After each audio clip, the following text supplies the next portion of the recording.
Hi everybody, and thank you for joining me today. Moved my frame over again, and I'm working now right up to the edge. It's right there, the end of the design. So I have less than 2,000 stitches to go, I believe, until I have this 7th pass completed, and I will have 2 more to go after that. The end is approaching.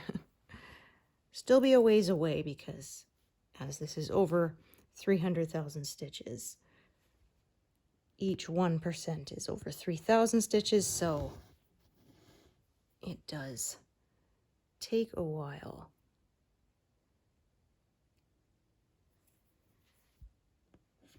But very happy with how it is coming along.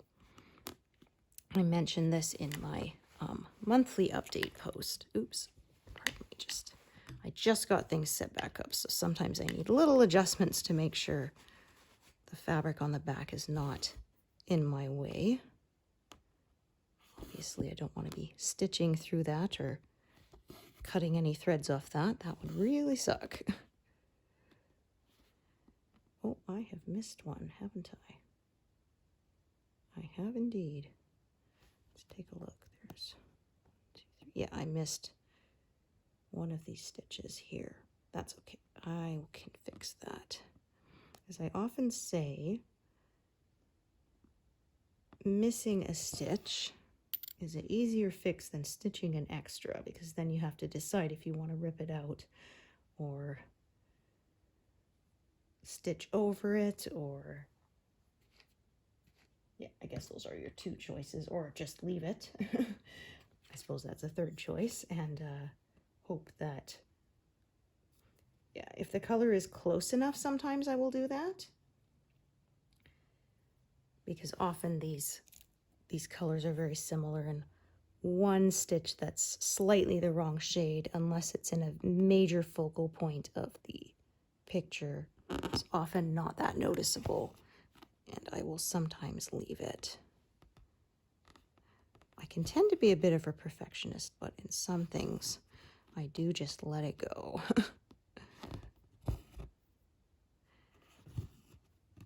Working in my smaller frame because I'm close to the edge, so most of the time I use an 11 by 17 frame, but when I get close to that far right edge, I switch to an 11 by 11 because I really don't need all that extra on the end. It just kind of gets in my way. Yeah, I tried a 17 by 17 frame once and I kept smacking my hand into it.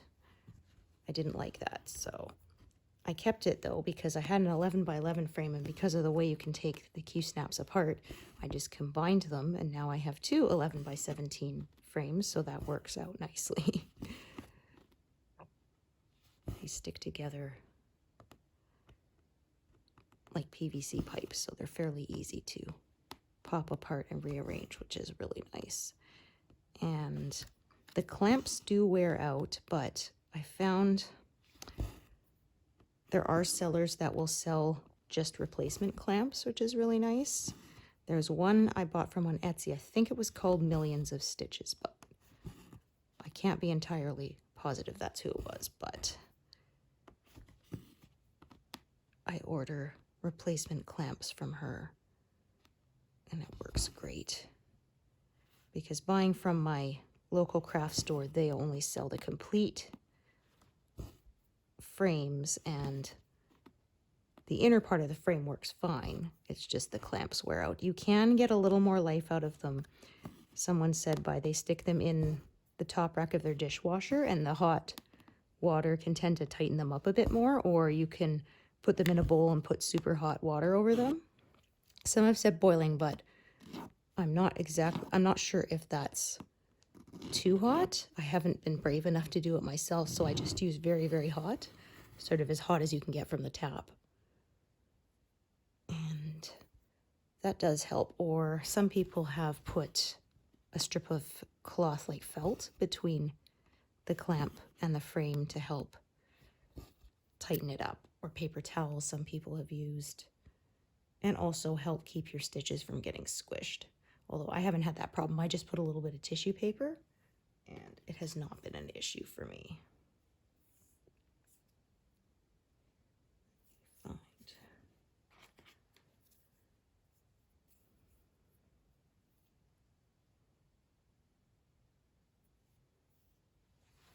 Yeah, I love the feeling of finishing a pass. It's a big milestone because these are huge projects. So we went to visit family in BC recently. That was nice. The last time we went, my sister and her family were camping at the same time. It's like, darn it. So we didn't get to see them. So it was really nice. Hadn't seen them in person in 3 years. So that was definitely fun. She has a new cat. Her daughter is really into Sonic the Hedgehog, so they have an orange cat that she named Tails. It's pretty cute.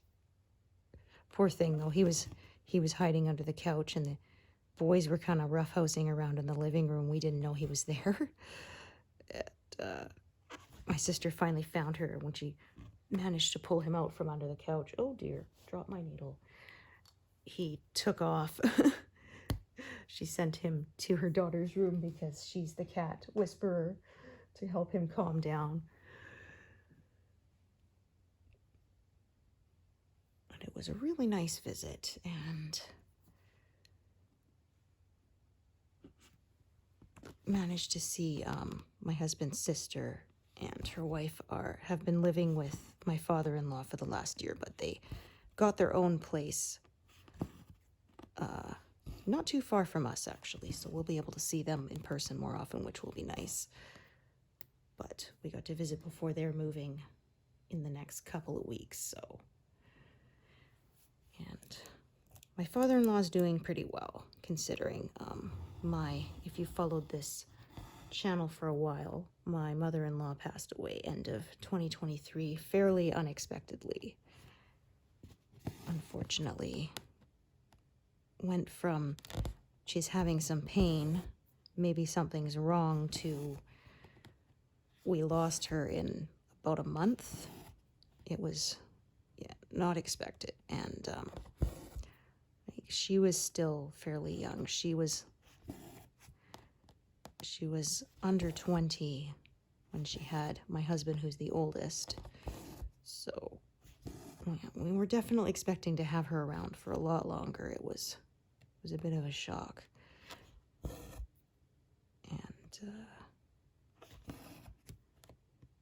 And not having her there felt weird, that was for sure.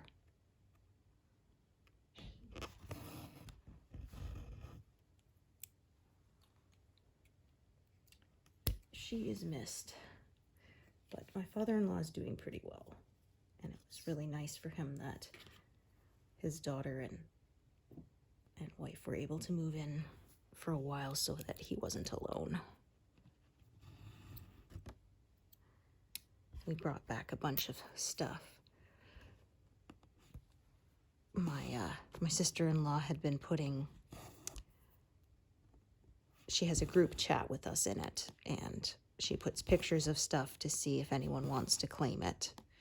So we brought back a truckload of things for my niece, the oldest grandchild in the family, who got married last year. So we got a few boxes for them. I claimed a couple of Christmas decorations. They were these big, mine's drawing a blank, a snowman and a penguin. They're about 2.5 feet tall. They're kind of stuffed, but they're not like for cuddling toys. They're like full of sand so that they sit up. And I said, if no one else wants those, I will claim them. I love my Christmas decorations, and I had a couple of other. I had a snowman that my mother-in-law had given me years ago, another one, so I said I'll add to my collection. So,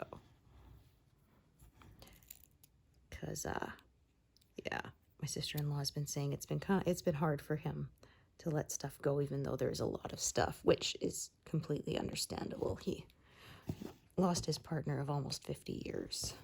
That is hard. But if it's going to kids and grandkids, then it's not so hard. My husband found his old electronics kit. It was one of his first electronics things he got for Christmas from Radio Shack, which of course no longer exists. And it's like a big circuit board thing. And so he was very excited to find it. He said he got it for Christmas when he was 11. I said, so that's where it started. He said, I was really into it even before that, but this was the first actual kit that I got to start working on and playing around with resistors and switches and all that other stuff to make lights light up and things like that. So he was excited to find that.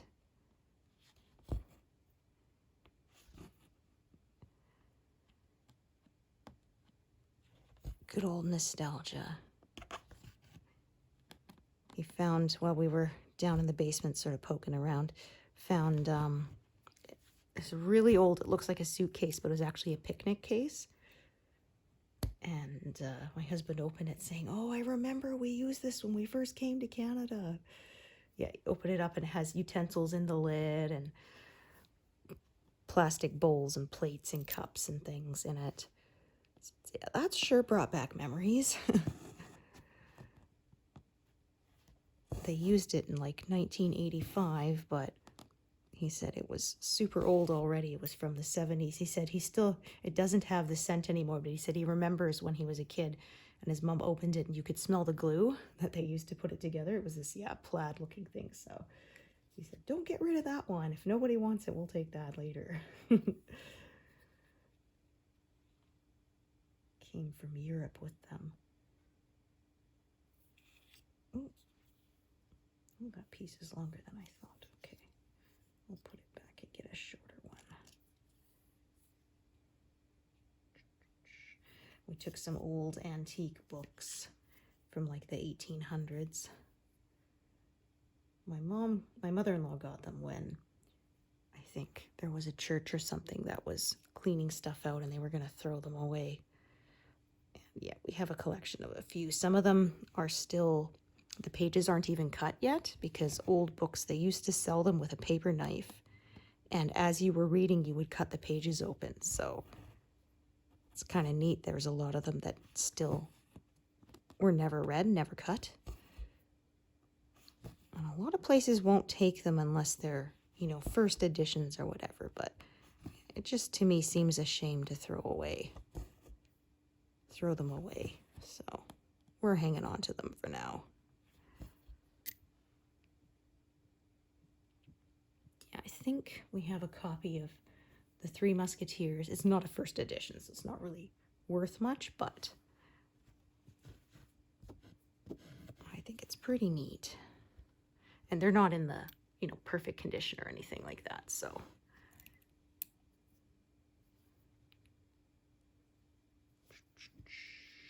Lots of this purple here.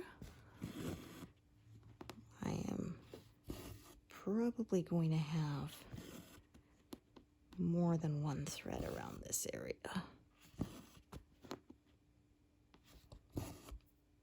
So we live a 15-hour drive away from family. That's including stopping for meals and bathroom breaks and all that. And we do it in one go, which is very tiring, but we used to split it up, but we found sort of when we would hit the 7-8 hour mark, we'd feel like, we can just keep going. And we used to stop in the middle, stay at a hotel, but we found we were pretty much just as tired. So we figure, save on the hotel and get there a little quicker. That's what we do now. Plus, we weren't terribly impressed with the hotel we stayed at. There were people being loud in the parking lot at all hours, and nobody did anything about it. So it wasn't really much point in stopping to rest if you don't get to sleep very well.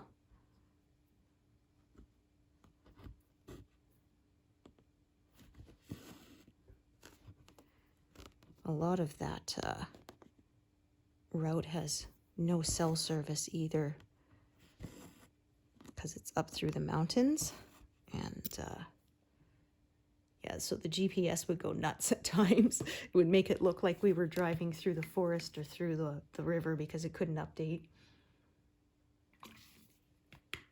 Apologize, the smoke is not terrible, but the air quality is not great right now, so my throat is a little bit sore, unfortunately. Was kind of nice to go to BC. Got on the other side of the mountains, we didn't have smoke there. But the traffic is a lot more stressful. That is true. The roads are they're not as wide as out here. And there's more traffic because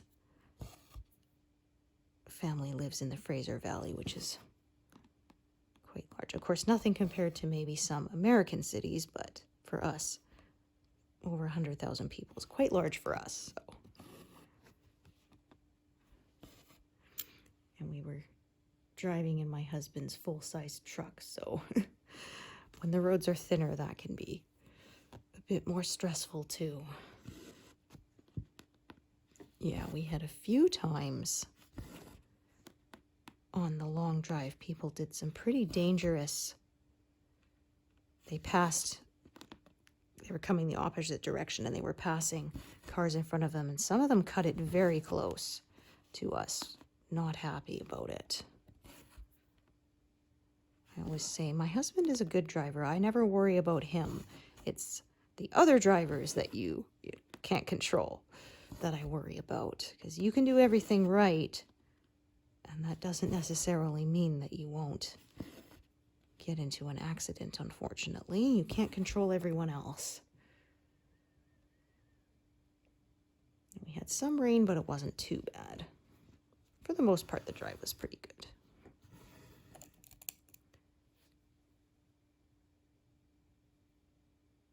And I didn't get any motion sickness, so yay. We took my car one time, my Element, which I use in town, and it's fine, but I found on long car trips I would get motion sick. I had my pressure point wristbands that are to help with nausea, but I didn't even need them.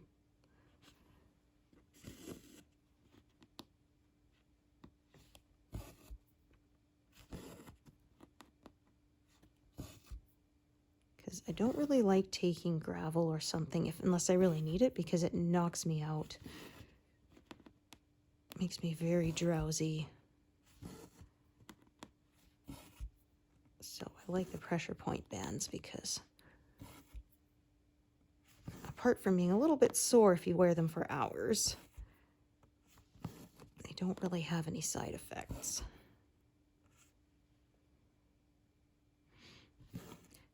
Because the few times I was sick enough to need gravel, I was trying to sleep it off anyway, so...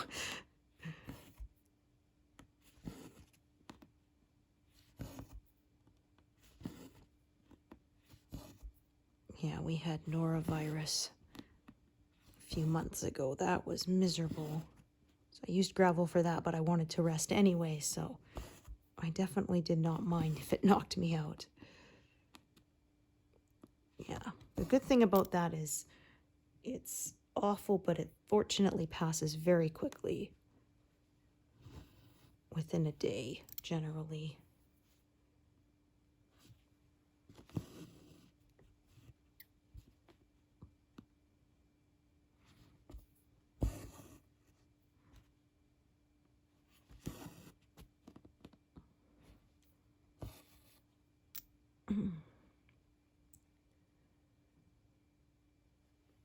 went out mini golfing, and it was one of those places that has all the arcade games and stuff, and also mini golf. So we did the mini golf, and kiddo did one of those laser beam rooms and got a high score, so that was fun. His name didn't stay up on the board for long, but he did. He was 9 out of 10 after he'd done it. So they had two options. They said, be a ninja and try to avoid breaking any of the beams, or be, what did they say, a monster or something, and like run around and break as many beams as possible. So you choose the setting you want, and he managed to he broke one beam right at the end, but he did really good. They had go-karts too, but we didn't bother going on them. We tried it last time we were there, and they will throttle them down. So my husband was trying to race with our son, and every time he got close, they would throttle his back. So he said, like, there's no fun in that. And you wait in line for 30, 40 minutes for 5 minutes around the track. So, and it's an extra charge, so we decided not worth it. But it was nice because last time we went, the mini golf was still not up because they had a lot of, that would have been after the flooding they had there.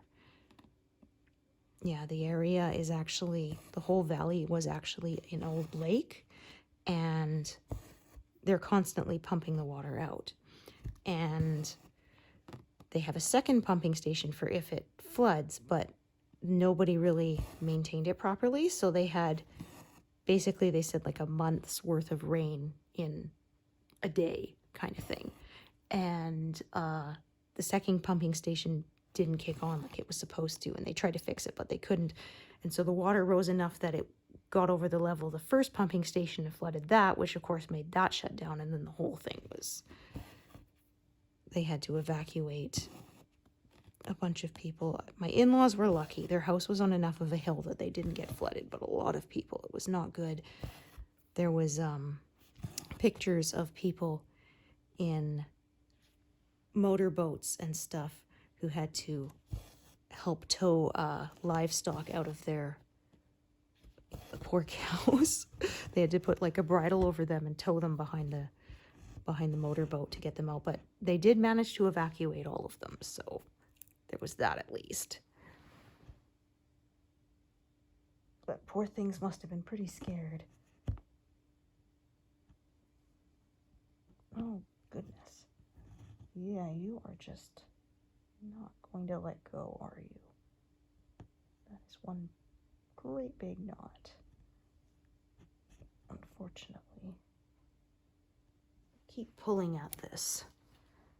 I think I'm going to distort the holes on the fabric, which I do not want to do, so. Darn. I hate when that happens. But anyway, when we went to visit the family, it had been about 1.5 years since the flooding, and they had not had time to fix it, so we couldn't go mini golfing when we went there. They used to have 2 courses, but they combined it now, and it's just one. And actually, their theme now is under the sea. So they had big octopus and whale and shark and stuff like that, decorations and statues and things. We didn't bother keeping score. We just played. Just for fun. Take this one here. That's the one I had to cut out. Oops. Save the pieces. Oh, look at me keep bonking my hand into the frame there.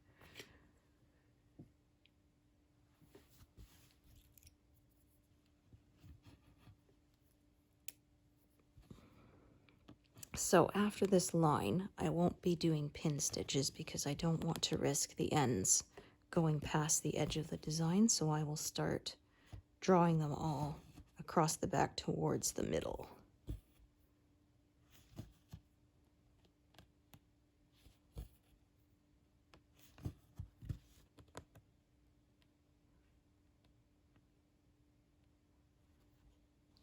It's not quite right. There we go. I want it to get right in the center because then the fabric kind of closes right up over the middle there. Makes them almost invisible. Then you stitch over it. And it basically is. Fairly confetti heavy spot here. So it goes a little bit slower. Ooh. Actually, I'm going to do that one first.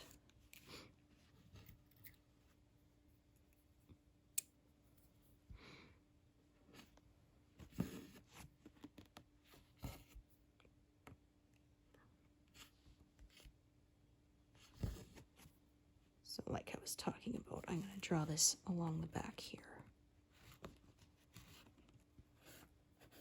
So I can do that without looking because I practiced it a bunch. And what I did was the first few times that I did it, I would turn the work, make sure that it had caught correctly. And after I'd done that a few times, I can tell by feel if it's been done. If there's enough resistance on the needle as you push it through the stitches, then you know it's caught enough on the back to be secure. So I pretty much never turn my work anymore.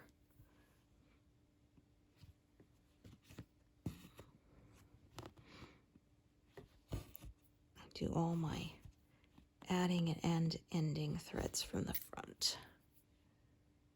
Also saves from tangling if you're like me who likes to stitch with all these hanging threads. Yeah, if you don't, then you won't have that problem so much. Let me take a look here. So I'm going to split this. I'm going to have one thread going up along here and one thread going down that way. I have a shorter one for that top bit.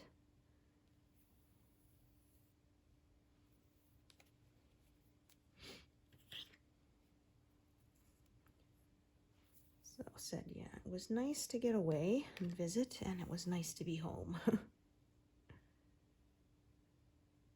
said maybe one day when we retire, we might buy a little trailer. Not a great big one, just a little one. We'll see. Oh, I think. Oh, I parked a thread there, but I did not mark that it was parked there. So I actually didn't need to grab another. Yeah, silly me.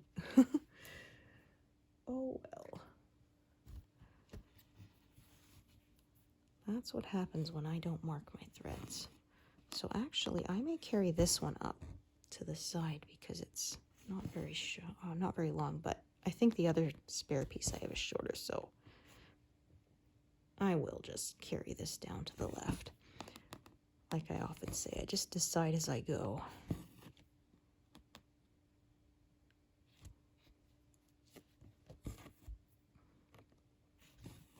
As I said, this is a fairly confetti heavy area because normally I'm well past 100 stitches by now, but not today.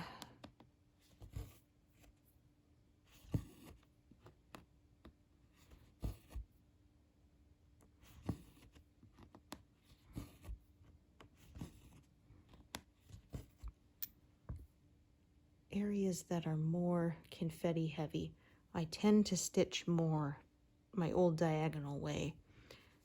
Areas that are bigger blocks tend to end up with different shapes. Let's see how long this piece is.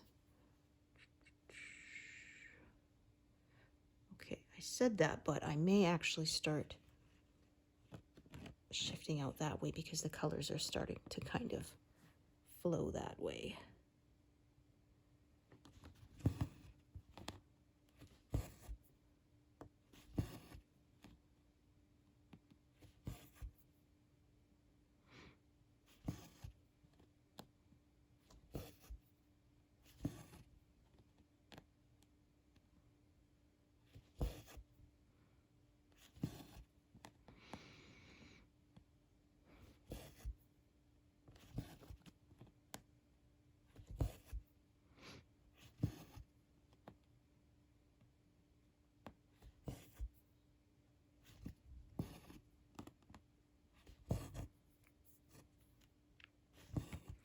was nice on our trip. My husband got to visit with some friends from high school. It's been a while. Hadn't seen either of them for about 30 years. Just said, how are we old enough for it to have been that long? I don't feel like it. Like I was saying to my sister, in my head, the parents are always in their 40s, even though obviously that isn't possible because I'm in my 40s.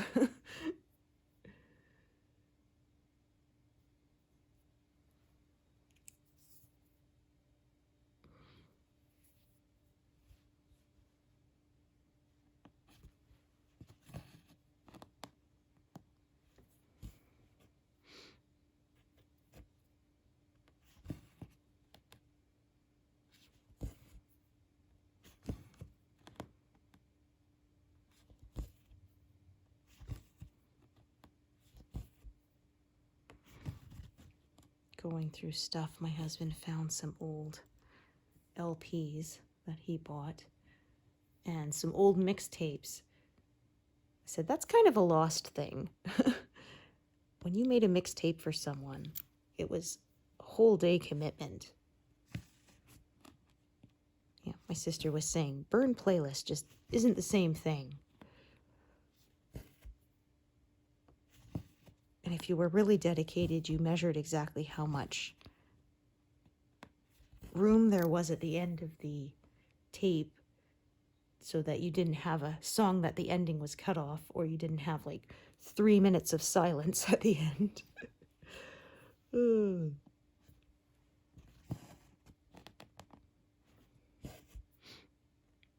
That was sort of the gift you gave when you wanted to make something and maybe you didn't have time to make anything by hand, or you didn't have the skill at a craft, but everyone could make a mixtape. But like I said, it took a whole day, sometimes more, to do it. So it definitely showed your caring.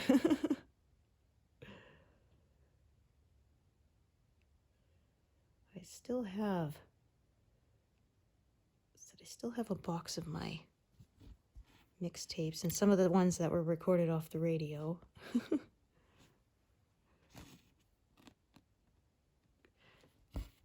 You kids are spoiled these days.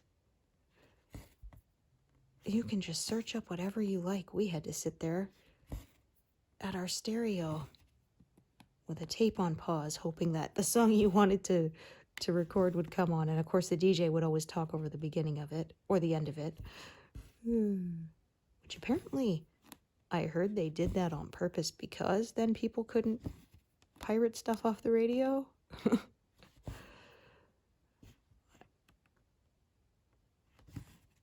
I still have some tape somewhere, and I even still have a Walkman. Hasn't been used in years, but it's still in a box somewhere. I remember a Walkman was the thing I wanted for years. Child of the 80s, so they weren't cheap. When they first came out, I think they were like $300 or something. Which $300 then was obviously has more buying power than it does now. I remember I saved for years and I finally got one for 50-something bucks. I had it for a long time. I think I had it for 4 or 5 years until it totally died. Yeah, the motor in it wouldn't work anymore. So I couldn't play the tapes if the motor won't spin.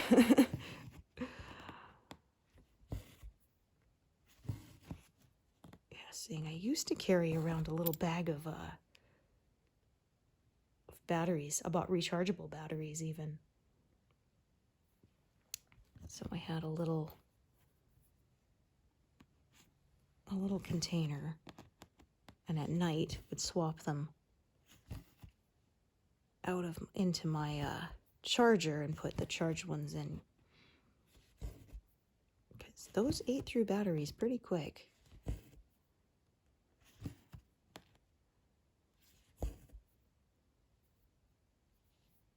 Speaking of batteries, I'm probably going to have to get the battery in my phone replaced soon.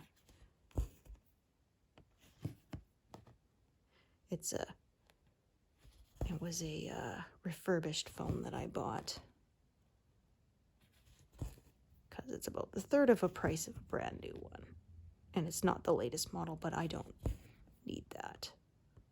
I believe it's a 14 and the latest is a 16 or something right now.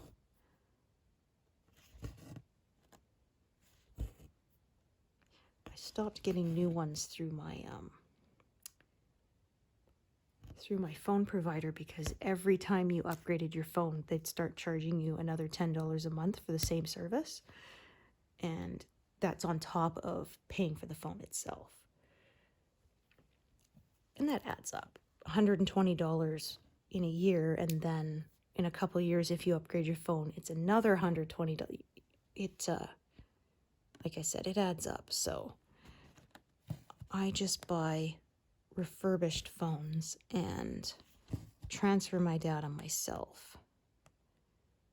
And like I said, I don't need the latest phone.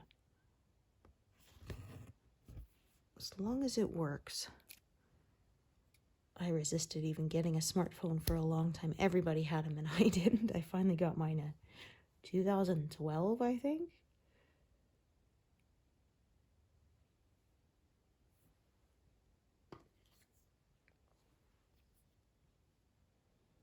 I'm gonna take a look. What's here? I will probably add another whole long thread there. Maybe, maybe not. I think I'll decide. There's quite a bit of that color in that area, so I think adding a full-length piece shouldn't be a problem. It will be used up. So I thought I had the YouTube's automatic dubbing all figured out for translations, that if something was over an hour, it wouldn't auto-translate and anything under an hour would. However, I uploaded a video that was under an hour. It was like 54 minutes or something like that.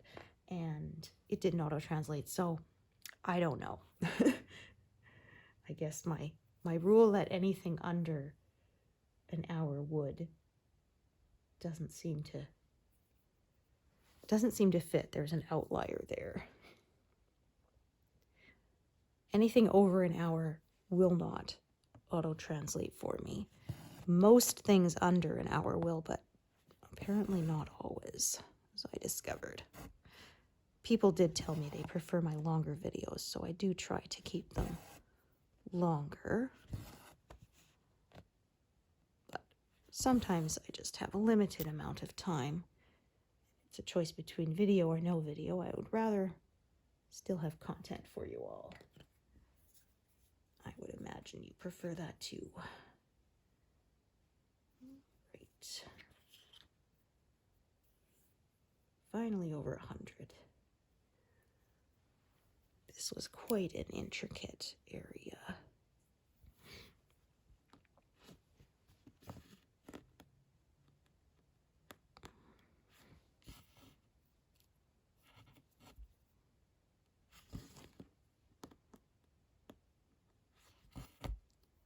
I have people ask, what's my average number of stitches, but it is dependent on a lot of things, whether it's confetti heavy or not, just what else I have going on. I will say on days that I can dedicate a lot of time to stitching, I usually get about 400 to 450.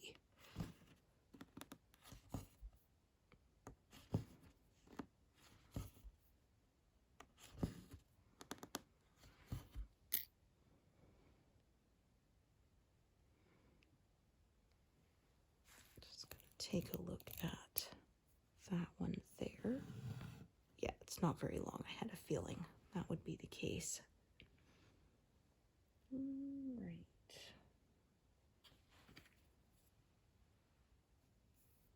Lots of purples here. This is the flowers.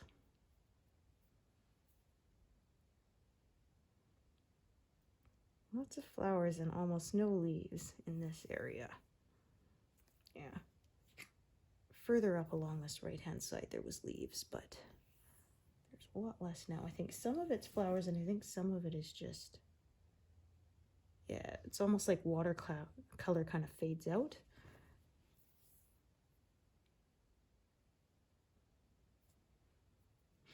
That's the best way I can describe it anyway.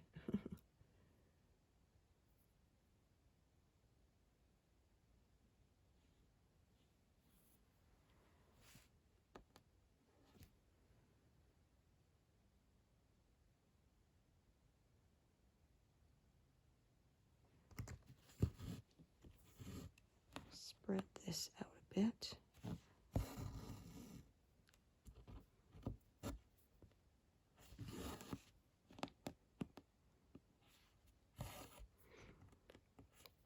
One of my sisters-in-law, who we couldn't see in person, she lives in another country, so my father-in-law, he Skypes with her almost every day. She's at home with her young child, who's not quite 2, so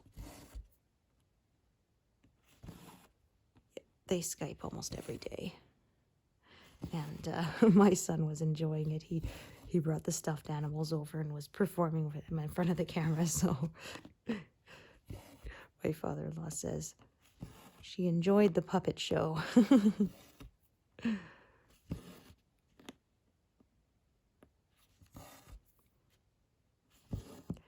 I was saying she doesn't really look like her mom that much, but then my father-in-law mentioned she does look a lot like one of his other daughters, her aunt, when she was little. And I was looking at the pictures on their walls and thought, oh yeah, you're right. Same eyes.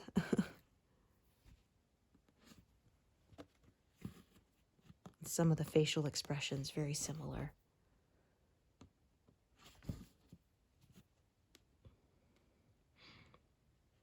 It's interesting to see all those little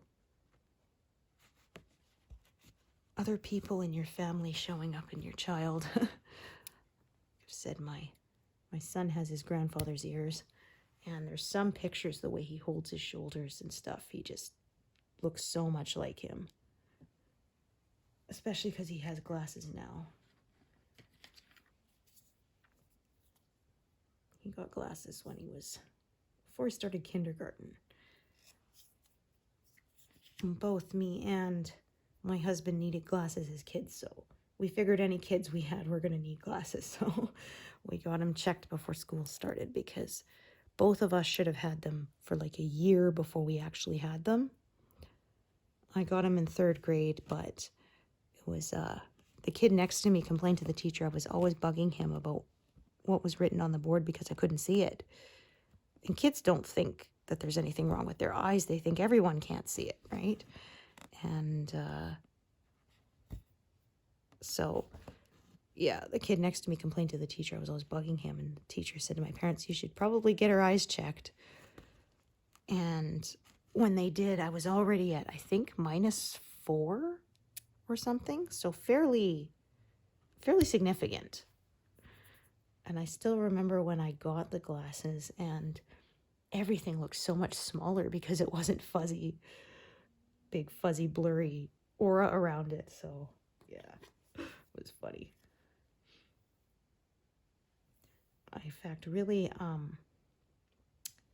there was a required reading when I was a kid, a book from Anna, and it's about a family that comes to Canada during before World War II. They come from Austria, and she needs glasses but doesn't know it. And so I identified a lot with her. I remember her saying, like, it's saying that whenever she tried to read, the letters looked like little wiggling gray bugs. And she kept waiting for someone else to mention it because, of course, as I said, as a kid, you don't think there's anything wrong with your eyes. You think the way you perceive the world is how everyone else perceives the world. And her mom's trying to teach her how to sew, but she always says that when her mom gives her a needle, there's no eye in it to stick the thread through, and then her mom will thread the needle and look at her like, what do you mean there's no eye? It's right there. Look at all that dust, she says. And she doesn't see it, literally.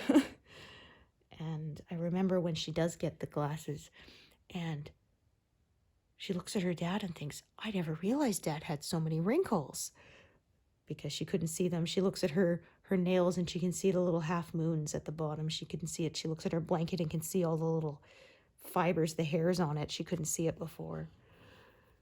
And I remember having the exact same kind of reaction when I got my glasses.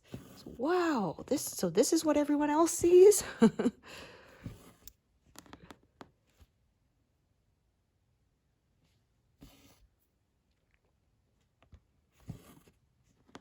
they go to the eye doctor in the book, and he comes out and says, do you realize this child can't see? And they look at me and says, well, can't see much. And she even got sent to a special school for kids with vision problems, where the blackboards were green, because this was before. They still call them blackboards, even though they're almost always green, but they used to be black. And then they discovered that green was an easier color to see on, so they changed them all to green. Of course, now they use whiteboards or smart boards. But like I said, this was set in the 30s, so.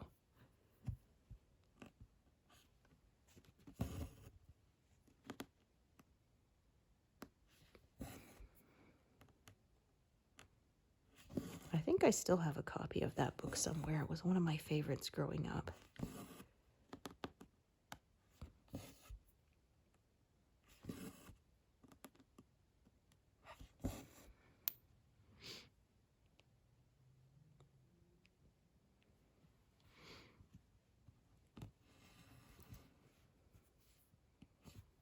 Bit of a bigger block of color here, so this should go a little bit quicker.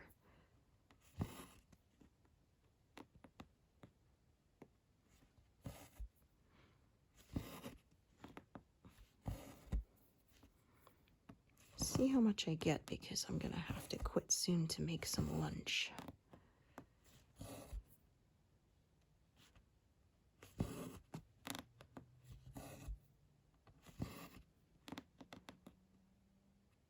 I do want to stitch sort of all the way to this edge here. Finally reach that milestone there.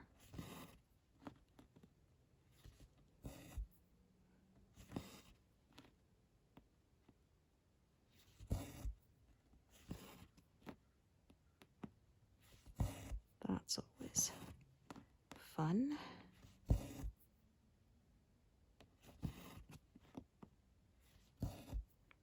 I said 240,000, but I think it's 242,000 to reach the far edge. I don't mental math very well.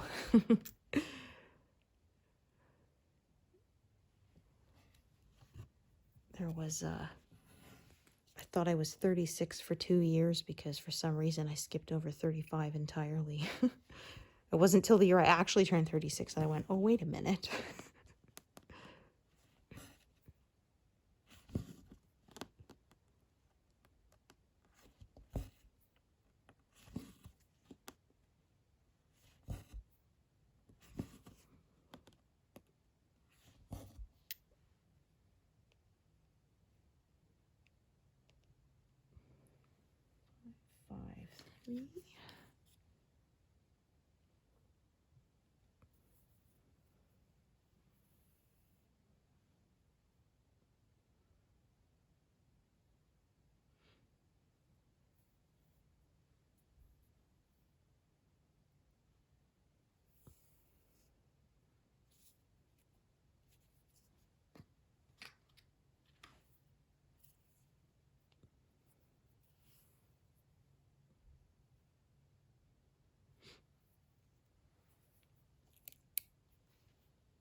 Thinking probably hit 78%, or 80%, I should say. I'm already at 78%, so probably hit 80% this month. But as I said, I will have some less stitching time for the next while, as I'm taking a temporary job part-time. 2.5 days a week, so I should still have a good amount of time for stitching, but there will obviously be a bit less. Last month I didn't get any work on Firefly done because we traveled. So I put all my time into this piece and actually got over 9,000 stitches, so that was fun. I think because I had some good sections of bigger blocks. That helped me make quite a bit of progress. All right.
So I've reached that far edge. Woohoo!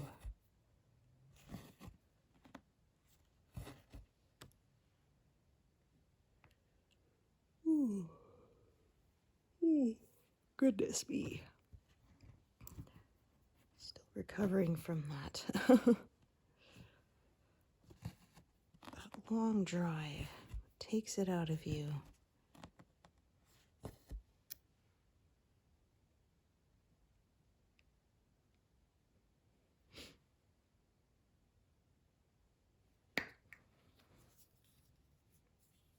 Use a shorter piece here.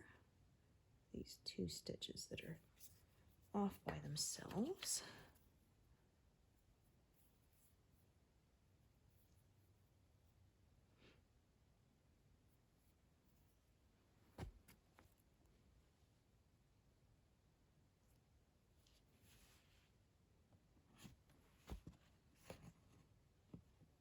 Watch the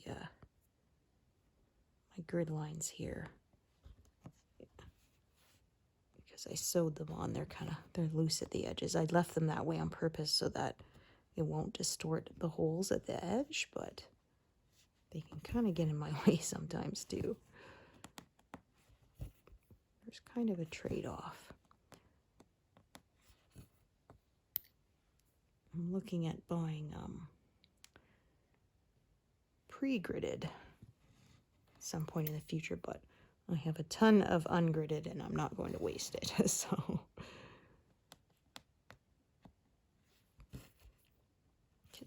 yeah, cross-stitch fabric is not cheap. Well, pretty much any fabric. Sewing is a pretty expensive hobby too, isn't it?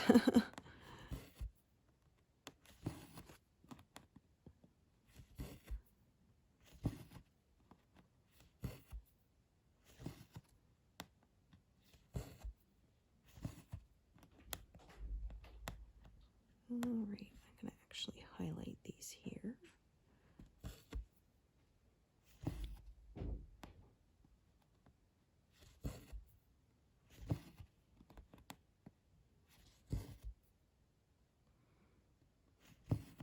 So this will take me past 150.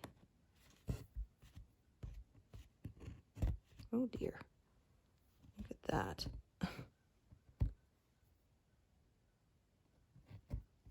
Oh, really? You had to do that, huh? You jerk.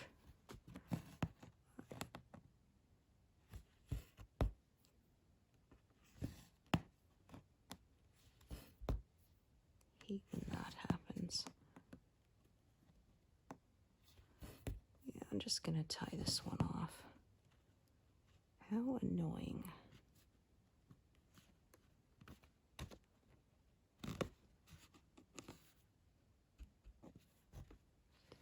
That will work or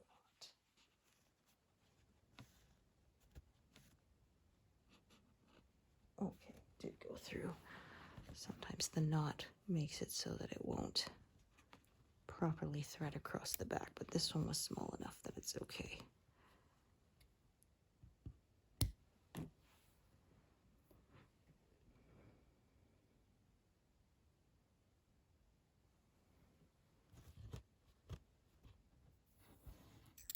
That's the wrong one. It's this one. Here we go.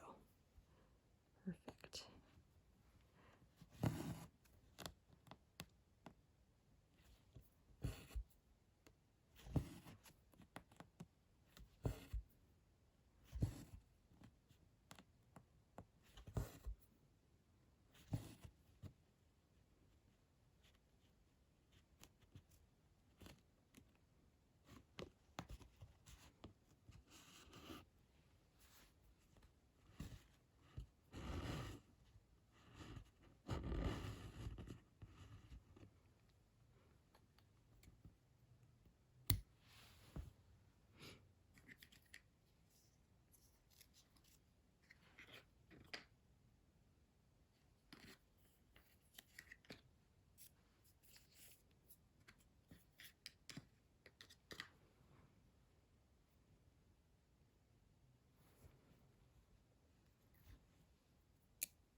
Right, I have 2 threads here. Take a peek. That one's longer, but I think this one I can get. I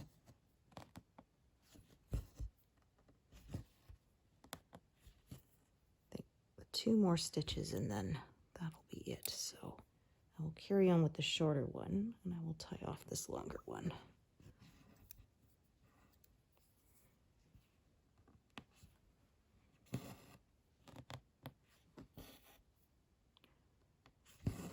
I think I am going to finish these and then that will be where I stop for today. So definitely not getting 200, but oh well. It was fairly confetti heavy. And I'm excited that I reached the edge there.